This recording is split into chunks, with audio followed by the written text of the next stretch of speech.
Ligo. Bango. Hoy, ano ginagawa niyo? Ha? Ano yan? Wala. Ayan yung kapatid mo, tinan mo kung ano na naman pinagagawa. Sabi ko ligpitin yung mga yung mga nilabahan. Anong wala? Kita inaamoy mo? Ha? Inaamoy mo ah! Hindi Inaamoy. Natanggi ka pa, inaamoy mo. Ikaw na. Tumigil ka. Nakatingin yung ating bagong katulong. Yung mga yung mga tiklopin dyan, tiklopin mo na. Ang bango mo na. Mari ka pa, inaamoy mo na naman si Kambal. Inaamoy laang na rin naman.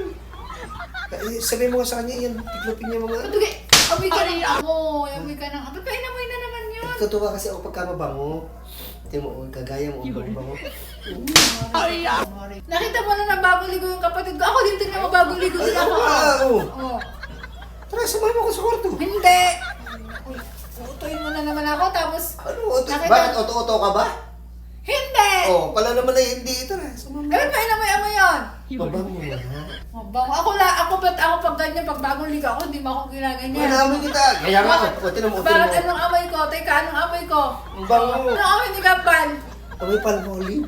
Palmolive, di ang banga. Oo. Ay ako, anong amoy ko? Amoy perla. Anong amoy ko? Ano sinasabi mo?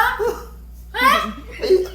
Ewan nga, abango na Ikaw talaga, puro ka talaga kalokohan eh. Doon kasi labas matulog ha? Bakit? Doon sa labas matulog. Amoy perla. Abango naman nun na. Ba't naman ako'y amoy perla? Pampaputi pa. O, di ba? Nakakaaliwa ito Ayaw mo. talaga. Tapos mama ko. Tari. Sumama ko sa kwarto. Loko mo pa ako. Ako amoy perla si Kambal, amoy palmolive. Nakakaaliwa ka. Nakakaaliwa ka talaga Iya, eh. mabalik ako. Hoy! Ano ginagawa mo? Sinip-sinip pa dyan. Wala. Tinutulog ko, sabi ko Sabi ko tiklopin yung mga mga damit.